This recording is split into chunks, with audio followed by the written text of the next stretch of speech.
رب اشرح لي صدری ویسر لی امری واحلل عقدۃ من لسانی یفقهوا قولی واجعل لي وزیرا من اہلی. سورہ ہجر سورہ نمبر 15 کی آیت نمبر 46 میں اللہ سبحانہ وتعالی فرماتے ہیں اعوذ باللہ من الشیطان الرجیم. جنت والے جنتیوں سے جب کہا جائے گا ان سے کہا جائے گا کہ سلامتی اور امن کے ساتھ اس میں داخل ہو جاؤ. سلامتی کے بعد امن کہا گیا. جبکہ سورہ نمبر 50 یہ سورہ نمبر 15 تھی, سورہ نمبر 50 میں جا کر آیت نمبر 34 میں اللہ سبحانہ وتعالی جنتیوں کو کیا کہہ رہے ہیں, تم اس جنت میں اللہ تعالیٰ قرآن میں فرما رہے ہیں کہ تم اس جنت میں سلامتی کے ساتھ داخل ہو جاؤ, یہ ہمیشہ رہنے کا دن ہے. یہاں پہ سلامتی کے ساتھ ہمیشہ رہنے کا دن کہا گیا, جبکہ سورہ حجر میں کہا گیا سلامتی اور امن کے ساتھ داخل ہو جاؤ. کیا اللہ تعالیٰ نے ایسی بس جہاں دل کہا جنتیوں کے لیے کہہ دیا چلو سلامتی اور امن کہہ دو ادھر, اور ادھر کہہ دو جی سلامتی اور ہمیشہ کا دن ہے؟ کیا یہ فضول تھا؟ نہیں.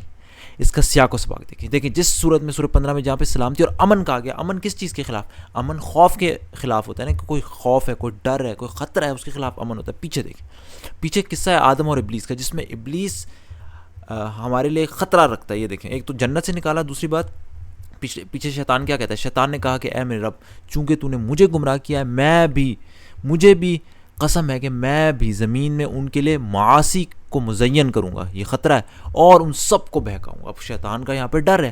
اور پھر آگے جا کے کیا کہا, میرے بندوں پر تجھے خود اللہ سبحانہ وتعالیٰ آگے کیا کہتے ہیں, میرے بندوں پر تجھے کوئی غلبہ نہیں, لیکن ہاں جو گمراہ لوگ تیری پیروی کریں گے, یعنی ان پر غلبہ ہوگا, اس کے غلبے کا ڈر. اور پھر جہنم کا آگے دیکھیں ذکر ہے, یقیناً ان سب کے وعدے کی جگہ جہنم ہے جس کے 7 دروازے, ہر دروازے کے لیے ایک حصہ بٹا ہوا ہے.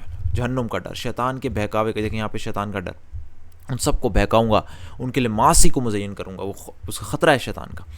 تو اس خطرے کے خلاف زیادہ مناسب تھا کہا جائے کہ سلامتی اور امن کے ساتھ جنت میں داخل ہو جاؤ. پہلے کیا خطرہ تھا تمہارے؟ شیطان کا خطرہ تھا, اس کے حملوں کا خطرہ تھا, جہنم کے خطرہ تھا, جہنم کے دروازوں کا. اب جنت تمہارا جو, چونکہ تم اس سب خطرے سے ہو کے آ گئے ہو, تو اب سلامتی کے ساتھ اور امن, اب خطرہ نہیں. صبح جبکہ سورہ قاف میں آپ دیکھیں کتنا سیاق و سباق میں جبکہ سورہ قاف میں جہاں کہا ہمیشہ رہنے کا دن ہے, وہاں پہ آپ دیکھیں شروع میں بات ہوئی کس چیز کی, یہ دیکھیں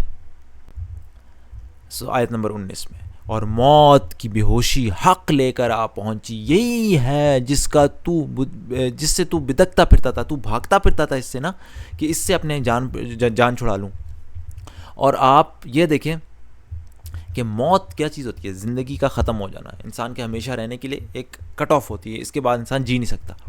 یہاں خطرہ تھا موت کا, جس سے انسان اپنی جان چھڑانے کی کوشش کر رہا تھا. تو مناسب تھا کہ جب جنت میں داخل یا جنت کی بات ہوئی تو وہاں ساتھ کہہ دیا ادخلوها بسلام, سلامتی سے ساتھ داخل ہو, یہ ہمیشہ رہنے کا دن ہے. پہلے خطرہ تھا موت کا, اب کوئی موت کا خطرہ نہیں. سبحان اللہ, یہاں پہ کوئی فرق نہیں پڑتا تھا. اگر یہاں پہ اللہ کہہ دیتا امن کے ساتھ داخل ہو, ابھی امن موت سے بھی امن ہے, لیکن زیادہ مناسب موت کے ساتھ تھا کہ جہاں زندگی ختم ہوتی ہے وہاں کہہ دو نہیں اب زندگی کوئی ختم نہیں, یہ ہمیشہ رہنے کا دل ہے. سبحان اللہ, ہر چیز مناسب اپنے سیاق و سباق کے مطابق. دیکھیں یہی چیز جو ہے, اگر ہم قرآن کو تفصیل سے پڑھتے ہیں تو ہماری شخصیت کے اندر بھی یہی چیزیں بیٹھتی ہیں کہ ہر صحیح بات کو دیکھیں.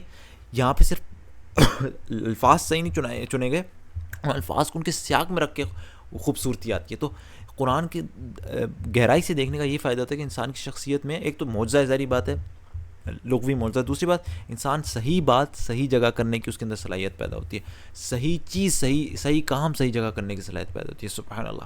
تو اللہ تعالیٰ سے توفیق ہے, اللہ تعالیٰ ان معجزوں پر ہمیں دیکھ کر قرآن پر ایمان لانے کی توفیق دے, ہمیں وہ جنت میں داخل کرے اور اس میں ہمیشہ کی زندگی دے.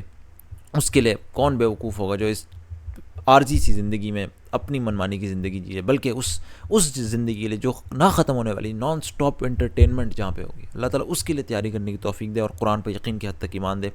سبحانک اللہم و بحمدک اشہد ان لا الہ الا انت استغفرک و اتوب الیک.